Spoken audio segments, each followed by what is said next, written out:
Shadow knows.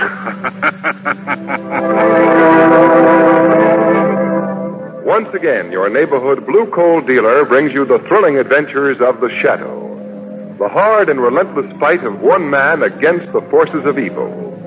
These dramatizations are designed to demonstrate forcibly to old and young alike that crime does not pay.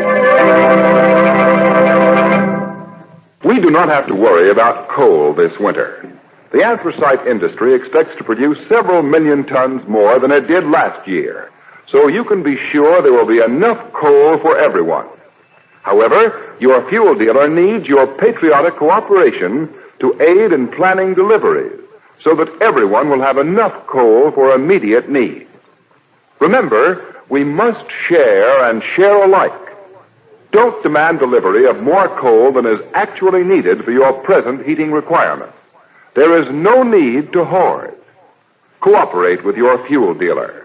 He can and will schedule deliveries so that your heating requirements will be taken care of this winter. The Shadow, mysterious character who aids the forces of law and order, is in reality Lamont Cranston, wealthy young man about town. Several years ago in the Orient, Cranston learned a strange and mysterious secret. The secret of hypnotic power to cloud men's minds so that they cannot see him. Cranston's friend and companion, the lovely Margot Lane, is the only person who knows to whom the voice of the invisible Shadow belongs. Today's drama, The Wailing Corpse.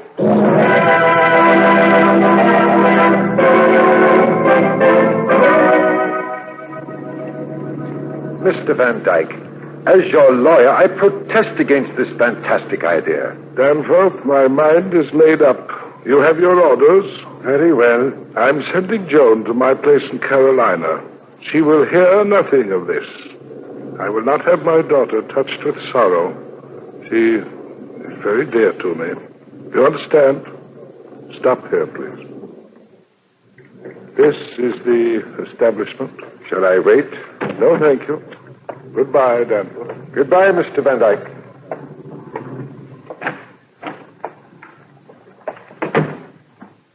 Yes? Oh, didn't see you for a second.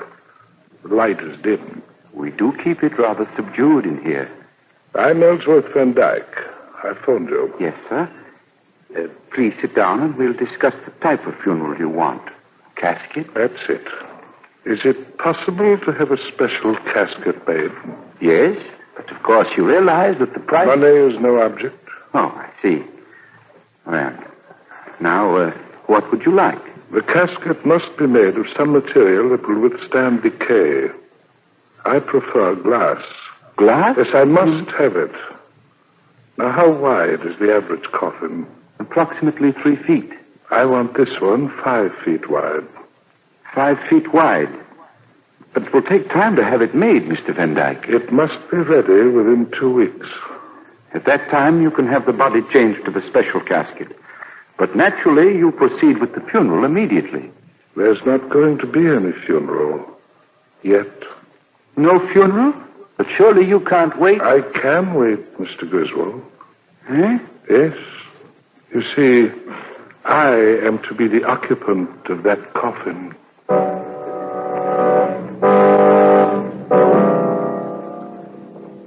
Mr. Cranston, in all my years as an undertaker, I've never seen anything like this coffin I've just delivered. You are interested in the strange and weird, so I came to you. Well, I'm very glad you did, Mr. Griswold. A glass coffin? That's not all, Miss Lane. He insisted that the coffin be ventilated. Oh, not really. Go on, sir. I can see there's more. Mr. Van Dyke demanded some means of communicating with the living from his coffin. A telephone? Yes. It's connected with a speaker in his house. He's to be placed in a mausoleum on his estate. Well, he must be afraid of being buried alive. Oh, there's another angle, Margot. I've heard that Ellsworth Van Dyke believes that the dead can communicate with the living. Mr. Griswold, I know he has a young daughter. Any other relatives? His brother, Arthur, and his wife live with Mr. Van Dyke. Excuse me. I left this number. It may be... Hello? Yes, he's here. What? Oh. Well, I'll tell him. Lamont, what's wrong? Ellsworth Van Dyke has just died suddenly. He's being placed in his mausoleum immediately.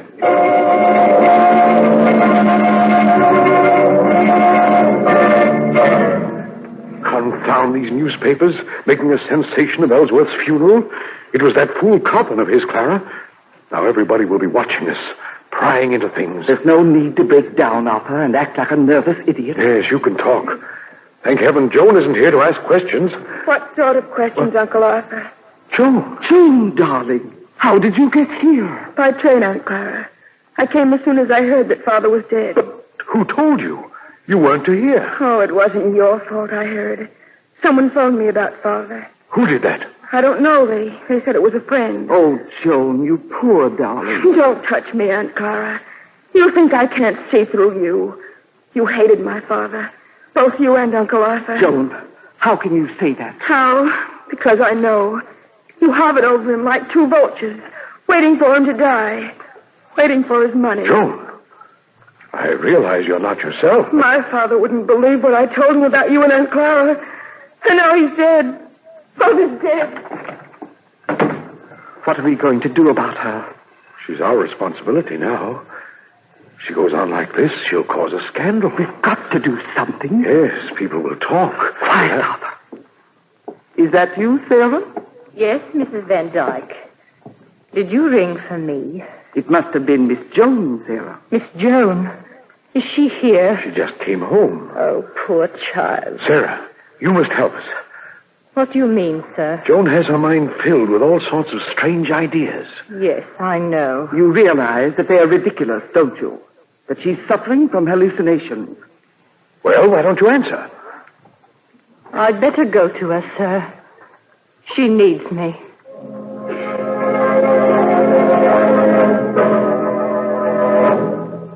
Sarah. Oh, Sarah. There now, child. I'm here. Sarah, what would I do without you? There, dear. There. You must rest. Perhaps if I turned the radio on low. No, please. No, I'd better not. Might keep you awake. It's late and you must sleep now. Sarah, Father thought the dead could send messages to those they loved.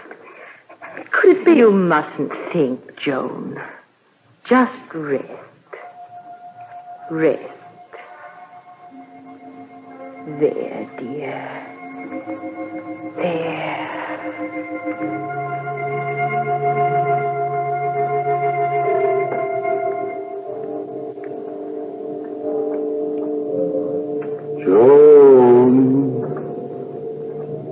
Joan.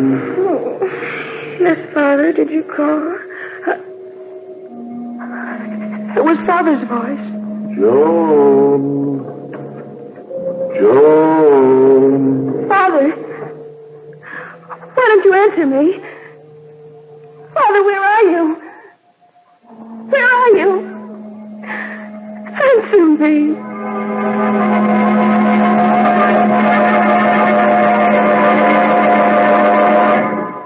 And so I came to you, Commissioner Weston, to tell you what had happened. Miss Van Dyke, you're sure you heard your father's voice? Positive. Lamont, suppose I take Miss Van Dyke into the other room for a minute. Good idea, Miss Lane. Good idea. Come on, Miss Van Dyke. Come with me. Well, what do you think, Cranston? Sounds like a very strange business, Commissioner. If it's true, You think that the girl is unbalanced? perhaps. I've got a hunch, Commissioner, that she did hear something. Oh, now, Cranston. Not the voice of her dead father. Commissioner, he was afraid of being buried alive. So he arranged to communicate with the people above and be rescued if he were. You think it's possible he actually was? Good heavens, what a terrible idea. Yes. Well, what are we waiting for? Let's go to the Van Dyke estate and find out. Come on.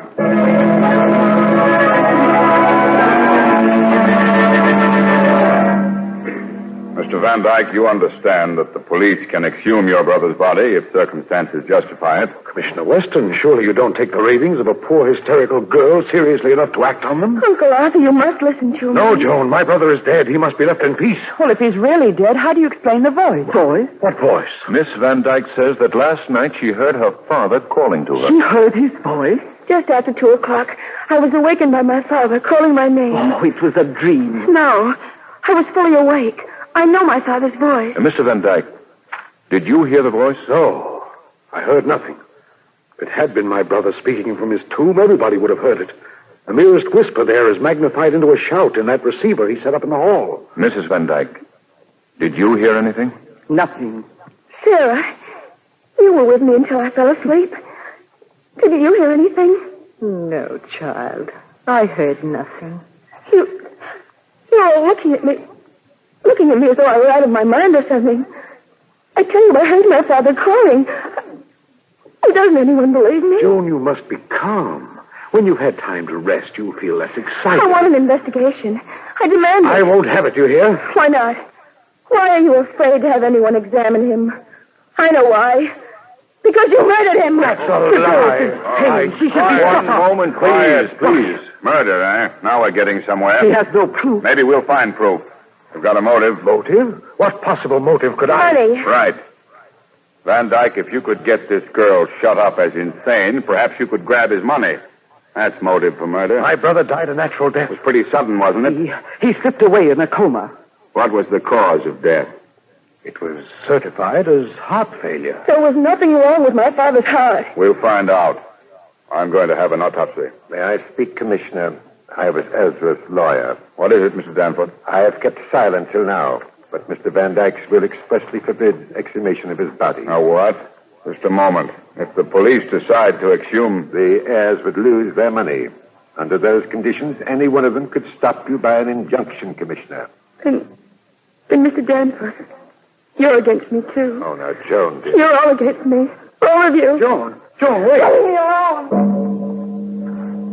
Margot, come here a moment. What is it, Lamont? Let's slip away. I want to pay a visit. A visit? Yes. I want to spend an hour tonight in the tomb of Ellsworth Van Dyke.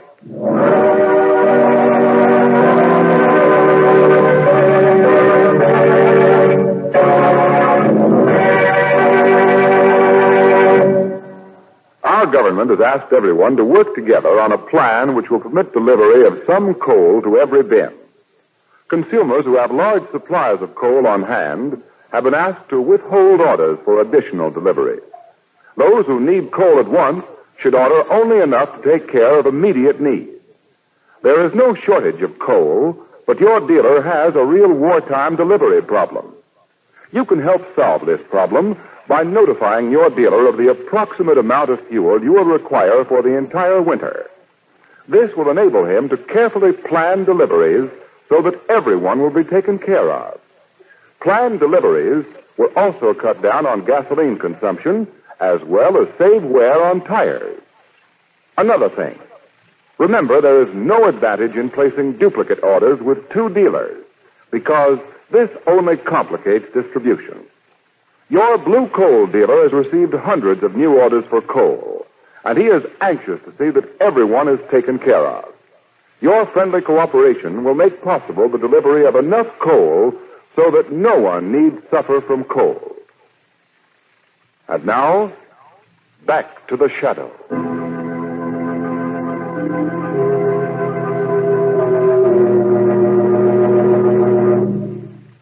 Lamont, it was spooky. I wish we'd brought Commissioner Weston. Poor Weston. He's trying to find his way out of legal red tape. But we can't wait. No. Something dreadful is going to happen here. Come on. I want to see inside the tomb. It's a beautiful mausoleum, Margot. Yes, if only we didn't have to go inside. Shall I turn on my flashlight? No. Someone in the house might see it. Here we are. It's unlocked. Ooh, what a noise. Step inside. You go first. All right. Yeah, shut the door. All right. Now the flashlight.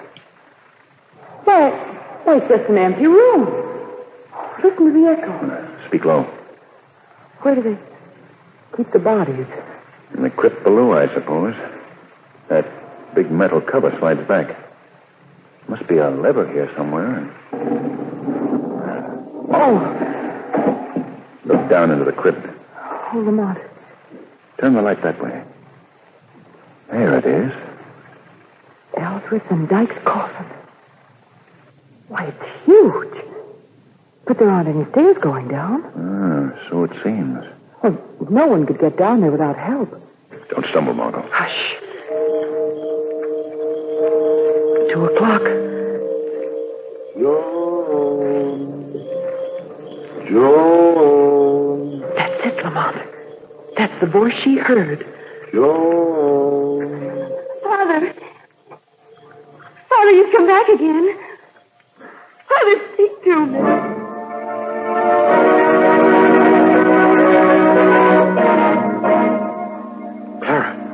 Clara, are you awake? Yes, Arthur. Did you hear it? That voice. Voice? I didn't hear anything. It was Ellsworth's voice calling. Joan was right. Oh, no. I heard it. Then you're insane, too. I've got to investigate. I've got to find out. Where did that voice come from? Oh, there's a light in that room. Who left the light on? Is anyone here? No one. Somebody left that phonograph turned on. This time of night? What? It's Ellsworth's voice. It's on that record. So that's what Joan heard, a record. Someone is using it to fool her. Poor child. But who? Who would do that? Who is it? What? It's you. You. To think how I've trusted you. And all the time you've been using this record to torture that poor child. Wait! Put down that gun! Put it down, I say!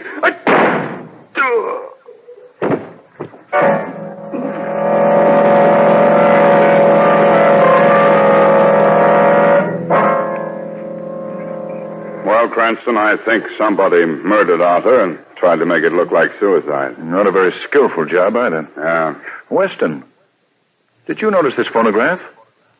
Somebody's been playing it. Now, forget that stuff. I'm thinking about Ellsworth Van Dyke's will. Listen, it makes Arthur Van Dyke guardian of Joan until she's 21, with full control of her money. If he dies, the management passes to Clara. I wonder if Ellsworth Van Dyke had a special reason for that. Well, the point is, 5 years control of that fortune, and you could be sitting pretty. Cranston, I think our case is solved. Where are you going, Commissioner? Clara Van Dyke? Yes, Commissioner. Clara Van Dyke, I arrest you for the murder of your husband.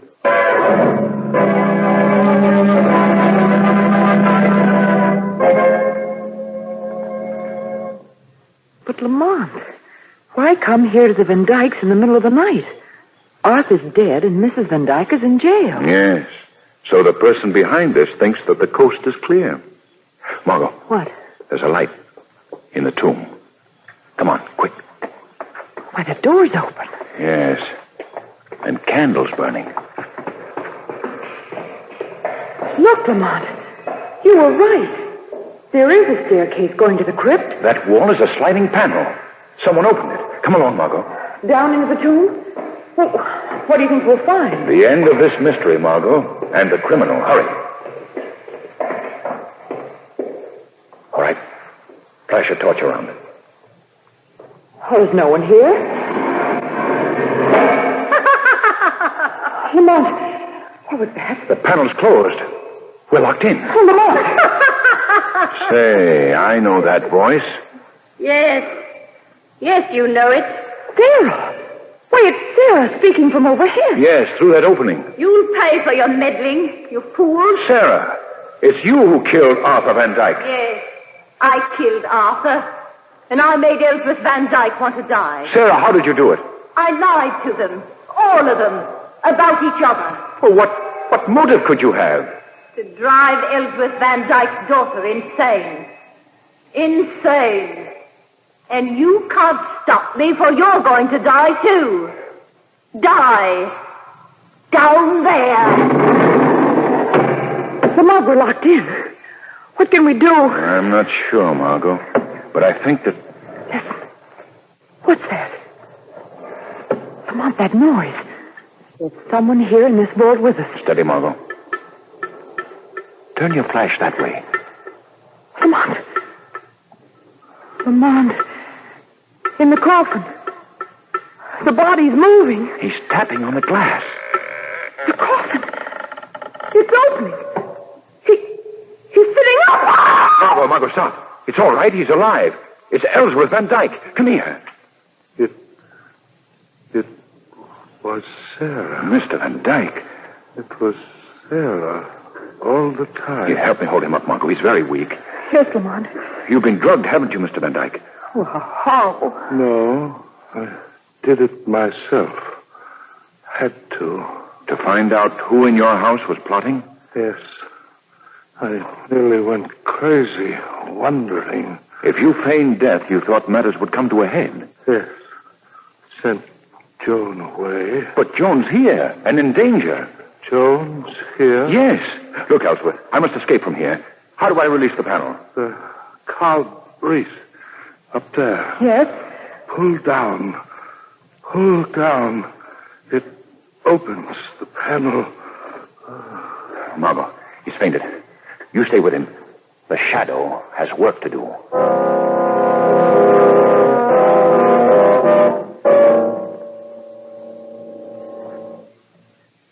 Joan. Wake up, Joan. What? Oh, Sarah. I was dreaming.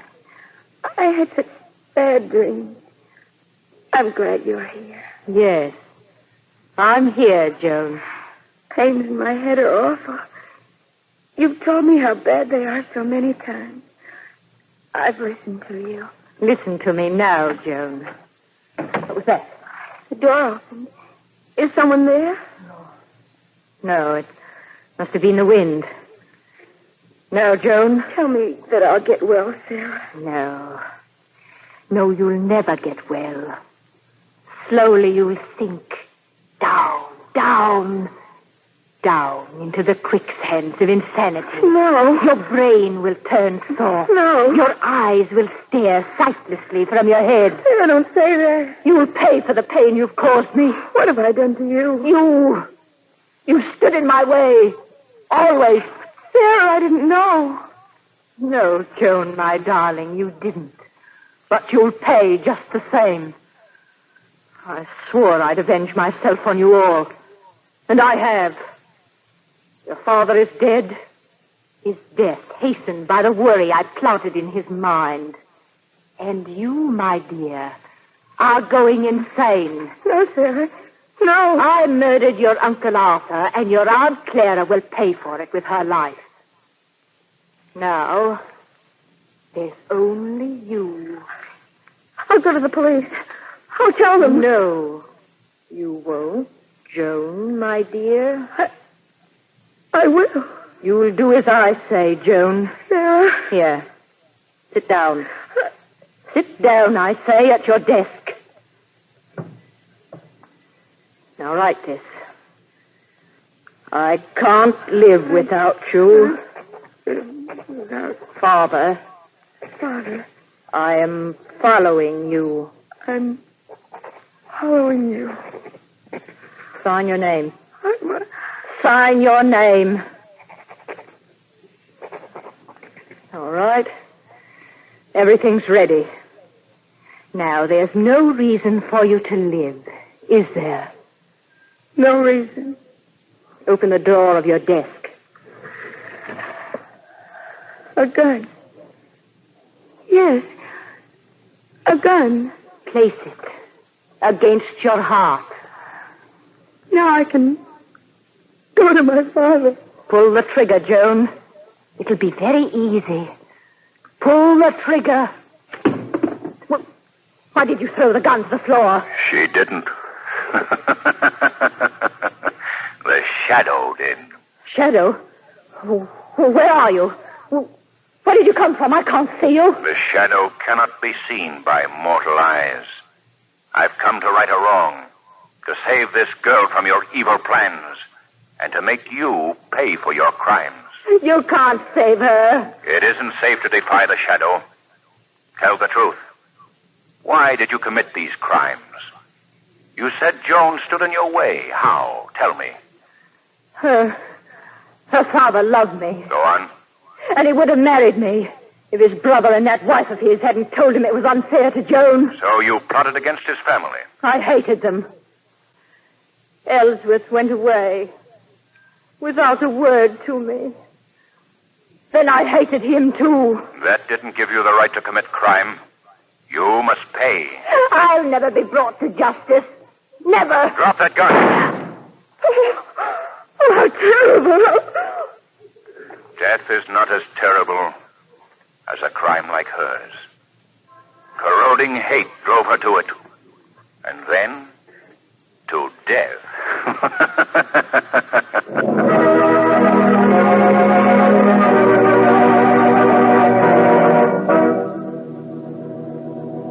Oh, Lamont. What a nightmare. But you say Joan's all right. She's taking care of her father.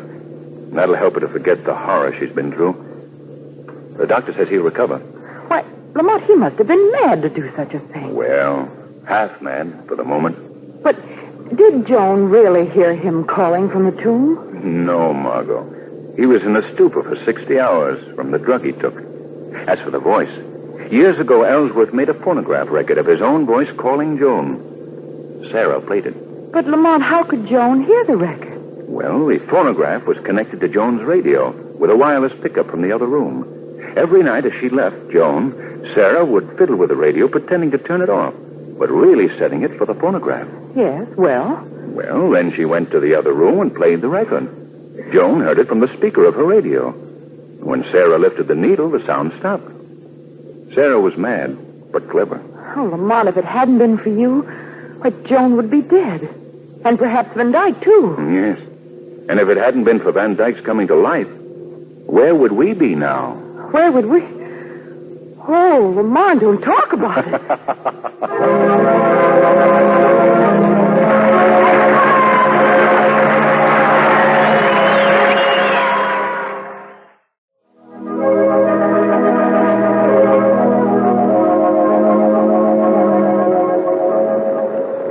The Shadow program is based on a story copyrighted by Street and Smith Publications. Any similarity to persons living or dead is purely coincidental. Again next week, The Shadow will demonstrate that The weed of crime bears bitter fruit. Crime does not pay. The shadow knows.